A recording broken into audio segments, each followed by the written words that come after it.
god. Are you good, Chief? No. I'm not okay. Oh my god. No, like, I'm not gonna lie to you, like, shit has been... We should probably just do the intro. Totally forgot about Okay. Well, welcome to Confessions of 220-somethings. I'm Jenny. I'm Michael. And we're gonna get right into it. Yes. So go ahead, because you seem like you want to get some stuff off your chest. Okay, so, like, lately I've been, like, trying to get my life together. Like, my room's a fucking mess.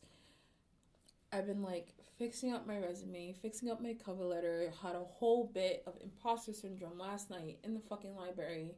So I went back to my room and I was just like, fuck this shit. Wait, what's imposter syndrome again? Okay, so that's basically when you feel like a fraud. Like, you feel like you don't belong, or, like, certain positions, like, you shouldn't have because you're not good enough, this, that, and the third. So it was this whole thing of, like, my self-confidence just, like, flew out the fucking window, and it really fucking sucks. So I was just like, I'm not gonna amount to nothing, I'm not gonna get a job, like, I'm worthless, all this other shit, and I'm just like, why? Well, first of all of that is a lie.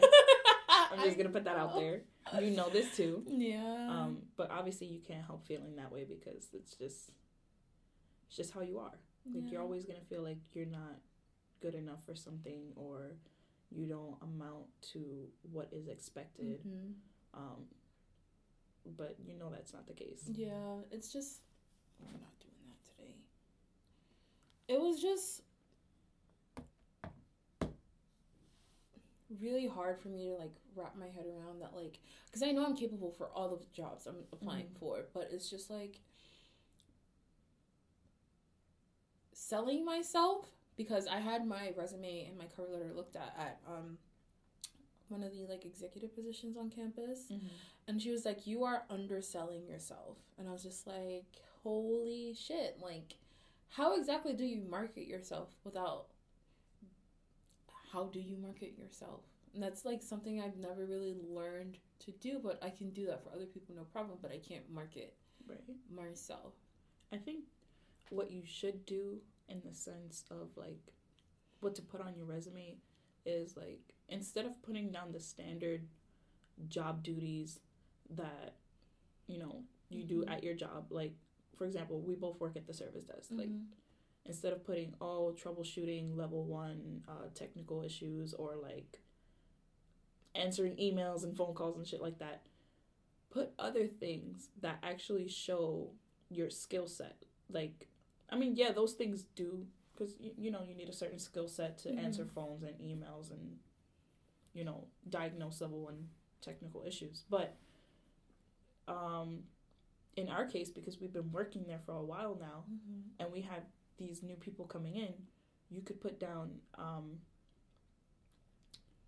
training of incoming staff members or some shit like that. Like, you can basically show off the things that you do that don't really get recognized as much, because things like that will work to your advantage. Like, some jobs need people that are able to effectively train people that are coming in, because you have a boss that's not going to have time to sit there and explain every single step to people, so they're going to need people to be able to do that. Right. So that's something that you can flaunt on your resume.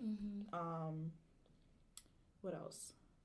I think the problem is, like, I don't see it as, like, I don't know, just, like, things just come second nature to me, so it's not something...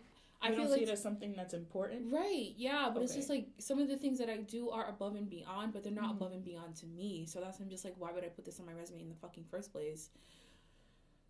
I would say just take that chance, because it might not seem as much of a big deal to you, but other people that look at your resume, they're like, oh, wow, you did this? You know what I mean? Yeah. Because anybody can put down, oh, I answer emails, oh, I answer phone calls, oh, I do this, oh, I do that. But if they know that you're actually trusted enough to do a certain thing that you might not think is a big deal, again, like the training thing, they're going to look at you from the group of resumes that they have and say, this is one particular skill set that I want. and that I want this person to bring into our office because we really need this, as opposed to someone who's just going to answer emails and answer phone calls all the time, you know? So it's the little things like that you want to try and pick out, even though, again, it might not seem as significant to you. It might seem significant to potential employers. I hate this. Like, I wish someone else could just write my resume, because for me, like, being humble, I guess, is just something, I mean, I am a woman, so, like, we have to be humble off the bat, but it's just, like, it's a job, you know? Like, there are certain standards to the job that you have to do, and, like, some people underperform, some people overperform, and I've always seen myself as an overperformer, but when it comes to putting that on paper, it's just like, what the fuck am I supposed to put here? Of course, it's like one of those things like where they say, "Oh, tell me about yourself." It's because you're actually putting it down on paper. You're like, what the fuck do I put down on this paper? Because there's so many things about me that I do want to put down, or so many things that I want to omit because I don't think it's suitable enough to put down. So I think in terms of that, there's a lot of categorization that needs to be thought of when you're writing down your resume, or writing down a cover letter, for example, too, because some cover letters, they'll be like, "Oh, tell me about yourself and tell me about, like, why you want this job." And then in some cases, you're going to have to give a little background info about yourself. Like, definitely in my case, I always start off like, well, so,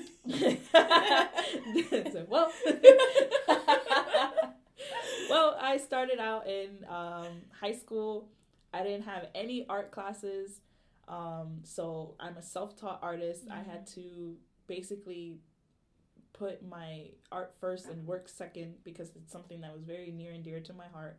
And it's like learning how to twist your words like that to show that you're actually serious about the thing that you want to do. You know what I mean? So I'd be like, yeah, you know, my artwork has been something that's been very near and dear to my heart, and I'm hoping that by pursuing this particular job, I can expand on my art skills or my creativity, or find inspiration in order to hone my craft. Like, you know, things like that. That's how you secure the bag, honestly. Right. Because, like, I want a leadership position, because I feel like being an RA is not enough for me.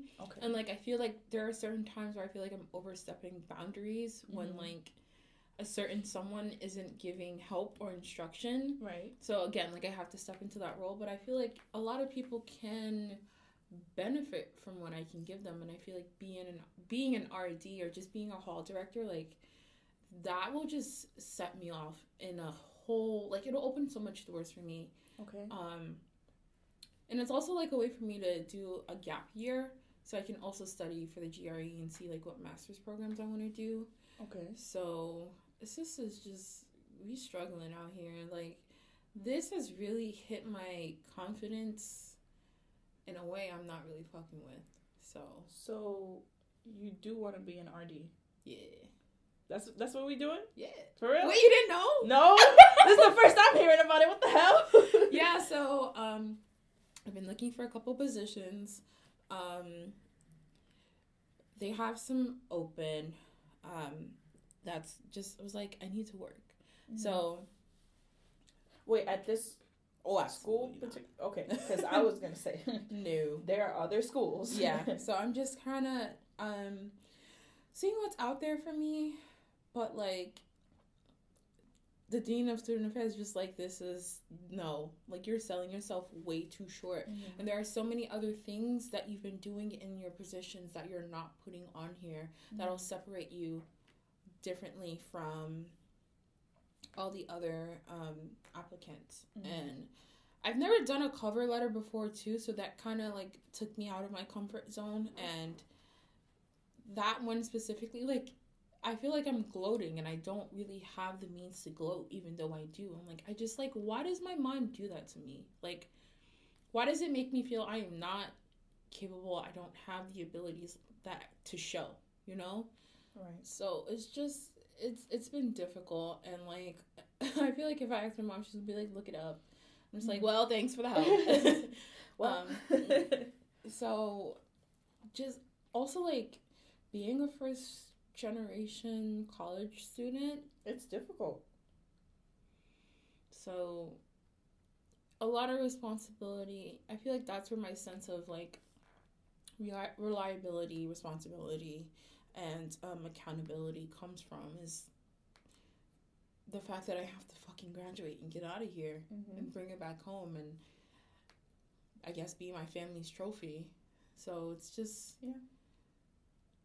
being the golden child in general is hard because you have just so much to live up to, and it's just like, when do you give yourself a break? Or when do you feel like you're liable to give yourself a break? Yeah. Well, I can definitely relate to that. You already know I'm the oldest of 12. Different parents, different households, but the fact still stands that I'm still the oldest of all of them. And not only that, I'm the oldest granddaughter, I'm the oldest great-granddaughter, at least on my mom's side. I'm the oldest niece, the oldest aunt. Oh, God. Yeah, because my sister recently had her baby. Aww. We love babies. Yeah. And it's difficult because all my life I've basically lived up to other people's expectations. But no one has really said, hey, we want you to do this. Hey, we want you to do that. You know, it's unsaid. It's an unsaid expectation. So growing up, I always tried to avoid trouble. Especially like growing up in my grandmother's house, and there was like 6 or 7 of us in that house being raised. I was always the responsible one. So like in the case that we would go out to the park or something, I was left in charge to watch over everybody. I had to make sure no one got hurt. I had to make sure that we were crossing the street the right way. Or just in general, like being expected to not get into too much trouble because the other kids were getting into trouble, you know? And I had to set the example because I'm older or I'm more mature than the other kids are. So it really shaped a lot of the way I think now in terms of like setting an example for my siblings. Because I am the first one technically in my family to go straight into college after high school without having a kid. And it's sort of difficult because I had to learn a lot of adulting as I went along. Thankfully, like, my mom was there. Thankfully, my aunt was there. But it's still, like, you don't know until you do it yourself and until you're put in the position to do things or to have to do things yourself. And then on top of that, again, being the oldest sibling, so I have to set the example for the other siblings. So a lot of what I do now is, like, it kind of feels like a fraud to me because I feel like I was sort of robbed of a childhood that was like the typical rambunctious kid that just like jumps around and gets hurt and stuff like that. Like if I think about getting hurt now, I'm just like, oh no, I can't do it. Like no, like, you know. But like my cousins and my brother, they got to go out on adventures in like the park and stuff like that, and they would come back with like scrapes and scratches and bloody knees and stuff like that. And I'm just like, I never got to do that because I was too busy either watching the younger siblings or like just not getting into trouble. Because them going off by themselves without telling anyone, that was their way of having fun, but at the same time they weren't letting anyone know where they were. Right. So it was just like, of course they were going to get in trouble. But a lot of what I do now now that I'm older, I still feel like I'm setting that example. Like even if I'm not in constant contact with my cousins and my siblings and stuff like that, like I still feel like I'm being watched, and it's very much like pressuring me to like stay on this path of quote unquote goodness and like good example. And I don't know, it's very stressful for me because I was talking to my cousin recently, and she was a little bit upset. Well, not a little bit. She's going through it. And she was like, you know, sometimes like I see you and how you're just basically doing your thing in college, and you know how it's not working as well for me, and it really like makes me feel a kind of way. And I was like, well, what do you mean? Like, she's like, well, because you're about to graduate, you're about to get your degree and stuff like that. And I'm like, at what cost though? Yo, I hear that. At what cost though? Yeah. Because like it sort of makes me feel good to see that they are watching me and that they are watching my actions, so that they do have like a good moral example to follow from. But it's also, one, like, what about me? And two, you don't necessarily have to follow me. Like, you can still make your own path, make your own way through life, because just because you see that I'm doing good doesn't mean that you can't do good for yourself too. Like, you don't necessarily have to follow each and every single step that I've done in my life. Like, so what if you don't go to college right after high school? Right. If you take a year off, by all means, because everybody's financial situation is different, and everybody's like mental situation, or just situations in general. Like, you know, there's a lot of things that go into like having to go into college straight after high school. Like, you have to be ready for that. Right. So it's understandable if like some of my siblings don't want to go to college right after high school, or they do go to college, but then something gets fucked up along the way, and then they have to go back later.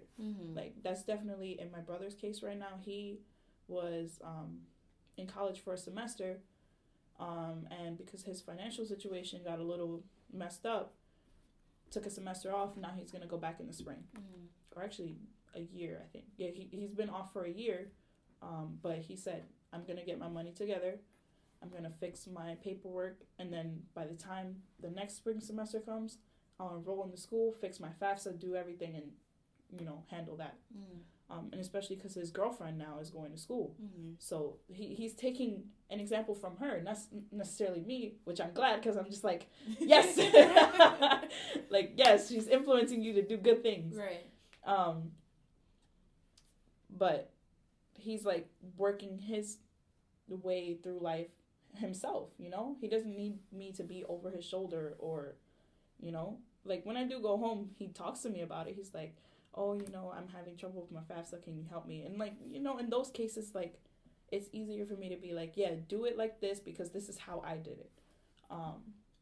So it's really, like, a love and hate, bittersweet situation for me, because it's like, yes, follow in my path, in my footsteps, and you too shall be great.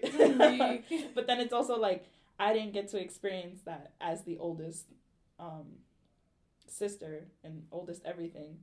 I didn't get to experience what you guys got to experience, because I was so busy making sure that you guys were good. Right. So that's basically where this whole fraud thing stems from. Interesting. In terms of like how I present myself to other people as well.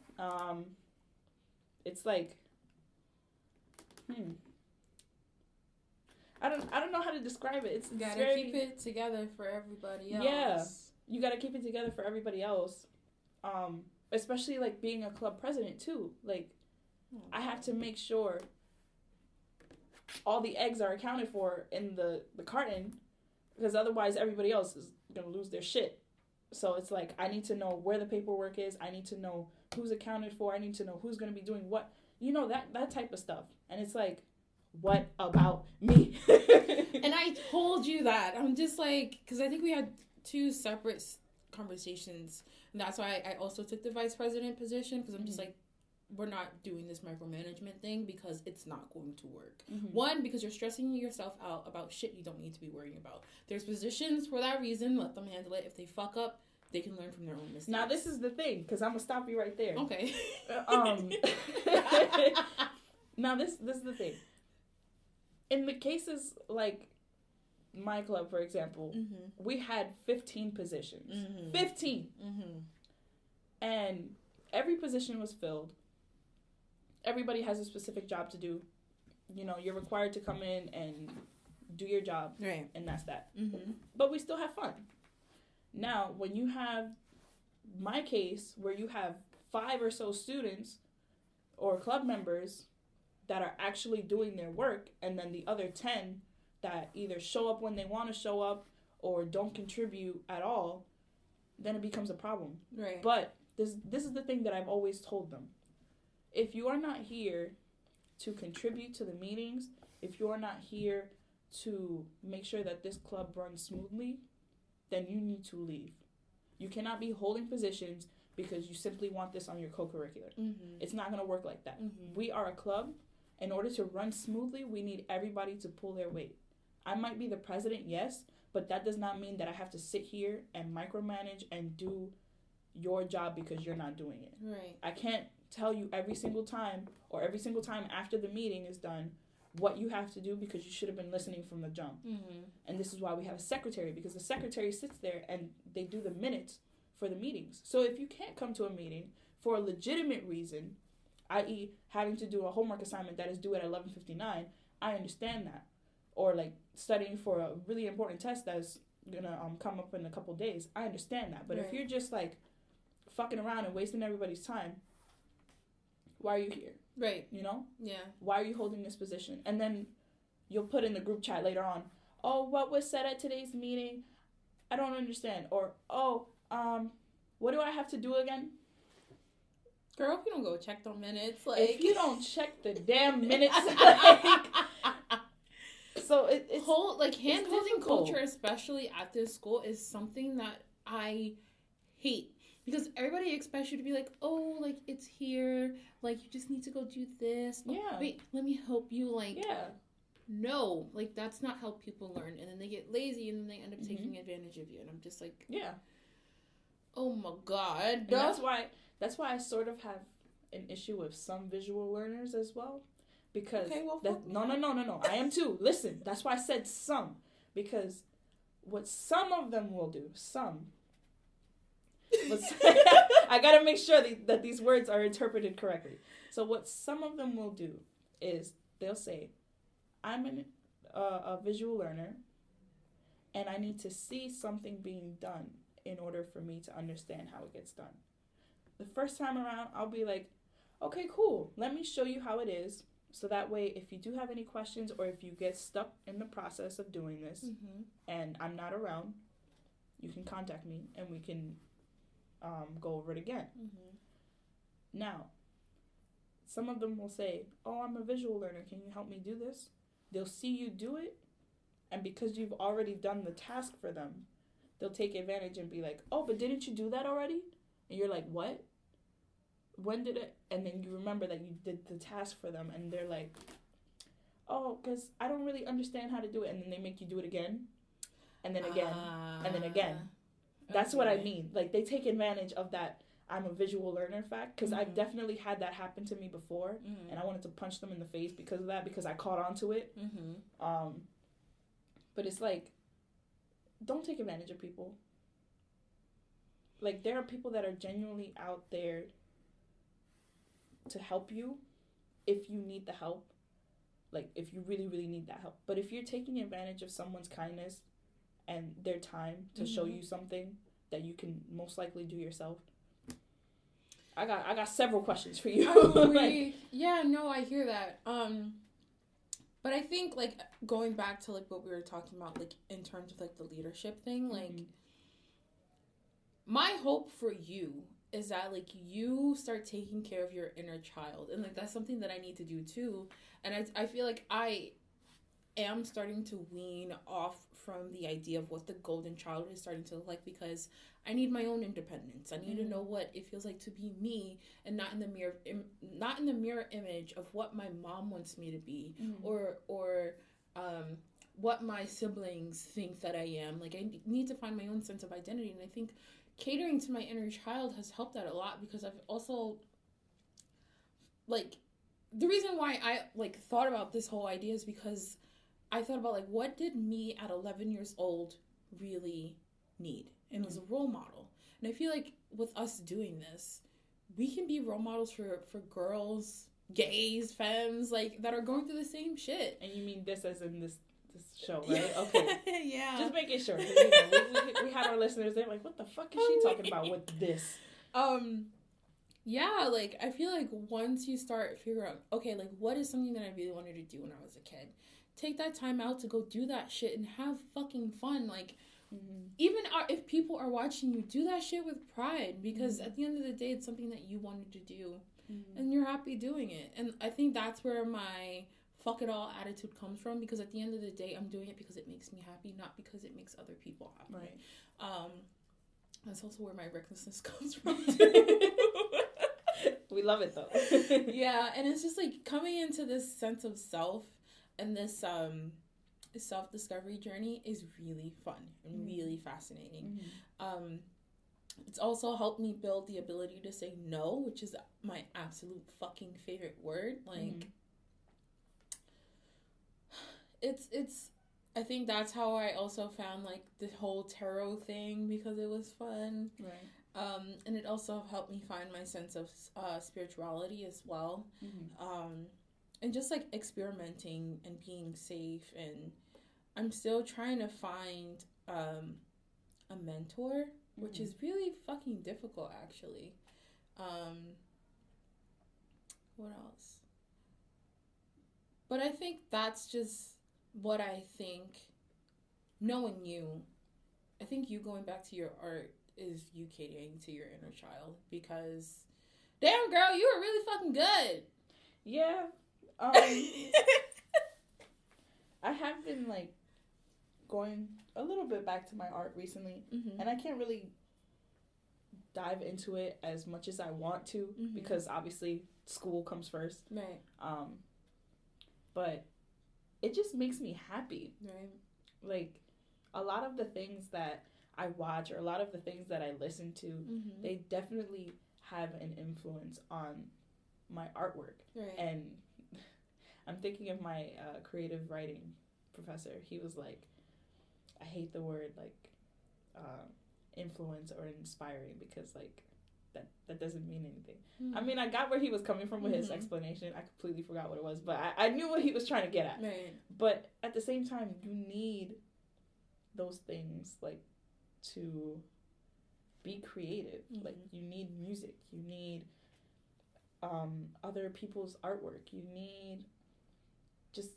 just need to surround yourself with creative things, or like creative ideas, in order to produce your own stuff. So I've been surrounding myself with a lot of that lately, and I don't know, like, I'm just in the middle of, like, this creative bout where I just want to draw everything and anything. Yeah. Like, you saw last night on my story, I was like, once I learn how to draw hands, it's over for you hoes. Because it's the truth. Like, once I learn how to do hands and feet, it's literally over for you hoes. Like, I'm gonna start doing commissions. I'm gonna start, like, making webtoons. Like, that has been, like, my ultimate goal. Jenni, like, to make a webtoon. I would read the fuck out of that shit. Oh my god. Like, seeing your drawing in class, like, I had to stop and just, like, yo, like, she's really fucking good. And I was just also thinking about the shit that you have, like, you still have unfinished shit on my iPad. Yeah. Okay. So I think this is something I want to try too. This is new. I'm going to offer 2 challenges for you. Okay. The first challenge that I want to offer is, I think it's going to be 2 challenges mixed into one. Okay. Taking at least 2 to 3 hours between the next time we meet to take care of your inner child. And I want you to come back with at least 3 to 5 things that you've discovered about your inner child next episode. But can I tell you those things now? Because I've already been, like, doing them. Okay. I mean, at least, like, at least, like, 2 things. That you discovered about your inner child? Yeah. Okay. What are they? and this has been something that I've been noticing not just now, but like this entire semester. I am not the typical 22-year-old woman. Explain. Let me explain. By that I mean I don't watch regular TV shows like everyone else does. You know, I'm a fucking weeb. I'm nerd. All I watch is anime. All I watch is like Demon Slayer, My Hero Academia, and like a whole bunch of other shit. Right. Pokemon definitely. I watch a lot of cartoons too.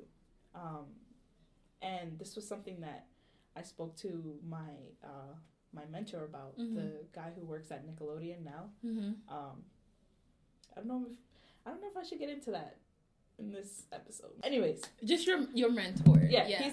He's my mentor. Apparently making bank because he made a lot of the shows that I grew up with. Right. And I've just been like posting a lot of it lately, mostly as memes, because JoJo memes are the best memes. Not JoJo Siwa, JoJo's Bizarre Adventure. Thank you. Had to clarify in case somebody's like, JoJo Siwa, what the fuck? Like, you know.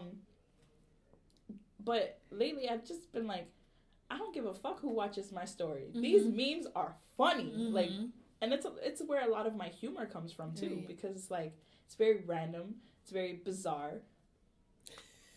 Hence Jenni's JoJo's Bizarre Adventure, Jenni's Bizarre Adventure. Like, hello, it's perfect. That should be my new handle on Instagram. Jenni's Bizarre Adventure. Oh my god.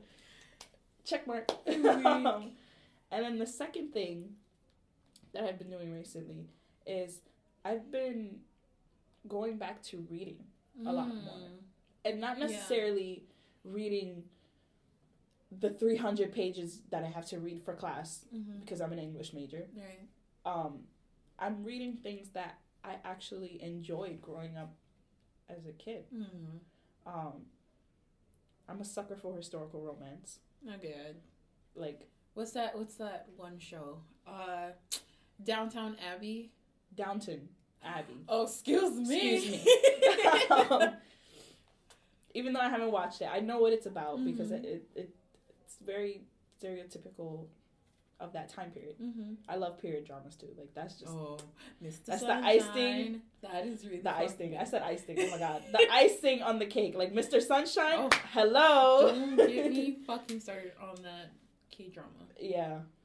Top K-drama of 2000. Was it 2018? Yeah. No. I think it was. Yeah. 2018. But I've just been going back to a lot of the things that made me happy as a kid. Like, definitely writing made me happy. So, the other day I was looking through my personal Gmail, and I was looking at all the stuff that I've left unfinished.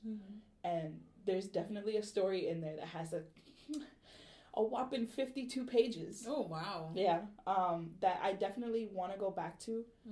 Because it's always been this goal of mine to start writing young and then go back to it when I'm older and have like more of my writing skill refined so that I can go back and be like, oh my god, what was like the 14-year-old me writing, you know, and just be like, oh, cringe, let me change that, you know. Because like that could help potentially start a webtoon or start a TV show or start a movie. And that's like my ultimate goal in life, to either start a movie, like not start, but like write for a movie, write up for a show, or write up something for a video game. Because I also love video games, like, you know this. Yeah. Like right now, if it's not JoJo, it's Call of Duty. What's the other one? If it's not Call of Duty, Arcana. It's the Arcana. If it's not the Arcana, it's fucking Pokemon. I have something for every single minute of the day. But that's basically my ultimate goal, to like write something for people to take in and be like, oh shit, I could do this too. You know what I mean? Or like, wow, that was really good.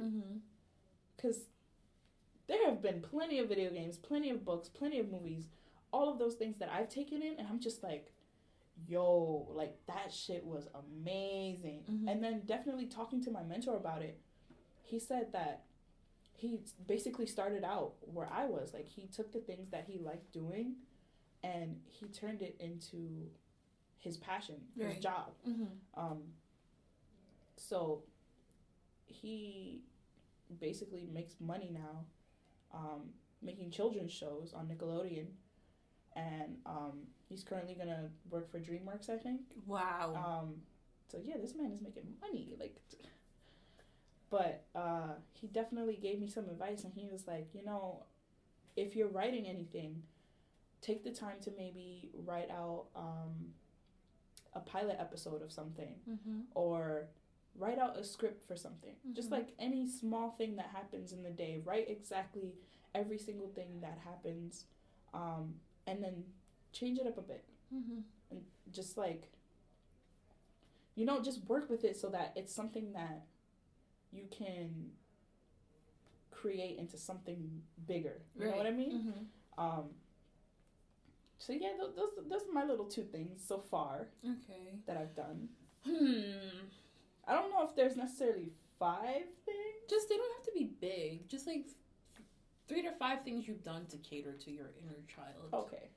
Okay. What are your challenges for me? Stop me. Okay. I would say for you, I need you to tell people no. Okay, let me explain. No, seriously, let me explain. Okay, I'm gonna let you explain. It's just, there are some things that have, and I think we also talked about it, especially when it comes to my work, it's written down in multiple agendas in the group chat that we have that certain things need to be done and nobody speaks up. So then now I have to come out of, separate my time and sacrifice my time for stuff to get done.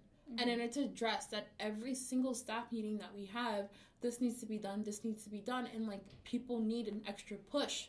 But it's our job. Listen to me close and listen to me carefully. Listen. This might feel bad, but what I need you to do is, and I know this might feel bad, let heads go rolling. Listen, because I see your face. Listen. Do not give them that extra push. You are not their sibling. You are not related to them. You're not even really their friend. Right. If they don't get the shit done, do not baby them. Do not hold their hands. If your director decides nothing is getting done, so I'm going to yell at them all, then by all means. You might feel bad because you might feel attacked, but at the same time, they'll notice that, oh, hey, she didn't pick up our slack, and now we're getting yelled at. So fucking what? If that's what it takes to get people to realize that they aren't doing work, for somebody to actually yell at them to get their job done, and it isn't you, by all means. Okay. You know? Like, why do you have to suffer picking up everyone else's slack to make sure that you all don't get in trouble when it shouldn't be like that? You know what I mean? Yeah. Okay. Because honestly, that's the approach I take with my siblings. Like, if shit doesn't get done, all right, I'm not going to do it either. So if mommy yells, that's it. And we're just going to all have to hear her mouth and all have to deal with it. So, that's what you have to do. That's what you have to do. Don't sit here and suffer for people that you're not going to even see after you graduate, that you're not going to hang out with after you graduate. Because are they going to remember you? No. They're just going to remember all the times that they weren't yelled at because you were picking up the slack. So that's why I always get on you to say no whenever it's time for you to pick up shifts or whenever they need you to do something. Because what do they do for you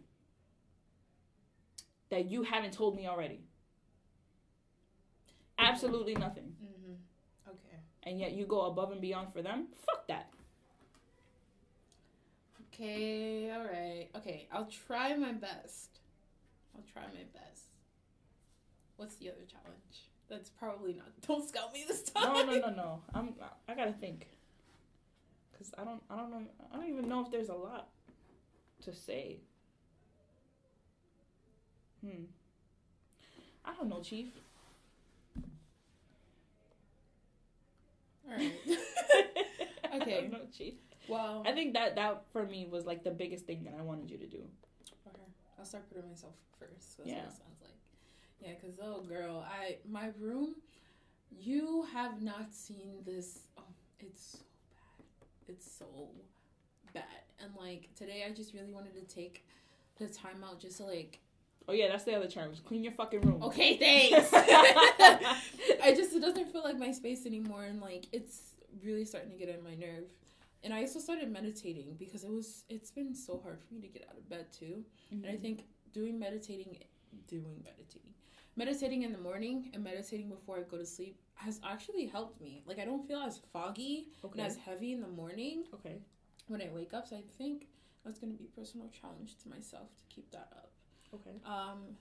But no, I think I really enjoyed our conversation today. I think I've also discovered more things about you that I think are just really interesting.